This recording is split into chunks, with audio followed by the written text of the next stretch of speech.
কঠিন সময়গুলোতে যেমন এবি পার্টি আমরা সবাই একসাথে ছিলাম, কঠিন সময়গুলোতে যখন কোনো কথা বলা যেত না, সরকারি প্রতিষ্ঠান থেকে এসে আমাদেরকে তুলে নিয়ে যাওয়া হতো, ধামকি দেওয়া হতো, কত কিছু করা হতো, তখন যদি আমরা একত্রিত থাকতে পেরেছি, একসাথে কথা বলতে পেরেছি, তাহলে এখন যখন আমরা চেষ্টা করছি বাক স্বাধীনতা উন্মুক্ত করার, এখন যখন আমরা চেষ্টা করছি আমাদের একটা জায়গায় আসা, যে বাংলাদেশের জনগণের যে প্রধান অধিকার যেটা প্রাপ্তির জন্য তারা অপেক্ষা করছিল, সেই জিনিসটা তাদেরকে ফেরত দেওয়ার জন্য যখন অঙ্গীকারবদ্ধ হয়ে আমরা নতুন একটা জায়গায় এসেছি, তখন যেন আমরা একসাথে থাকতে পারি।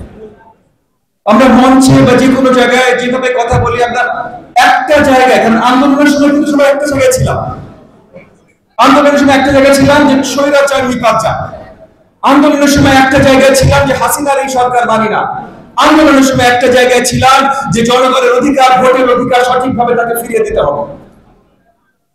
অনেক ত্যাগ তিতিক্ষার পর সেই আন্দোলনে আমরা বিজয় লাভ করেছি।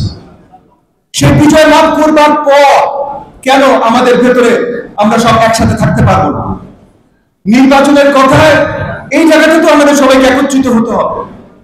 নির্বাচন আজকে হোক, কালকে হোক, ডিসেম্বর মাসে হোক, এটা নিয়ে যেই দল যেই কথাই বলুক না কেন, কোন দল কি পরিষ্কার কিছু জানতে পেরেছে কবে হচ্ছে, কেন হচ্ছে, কিভাবে হচ্ছে? যদি জানতে পেরে থাকেন, তাহলে যেহেতু আমরা একসাথে সহযোগিতা ছিলাম, আপনাদের প্রতি আমার আহ্বান, বাকি আমাদেরকে একটু জানিয়ে দেয়।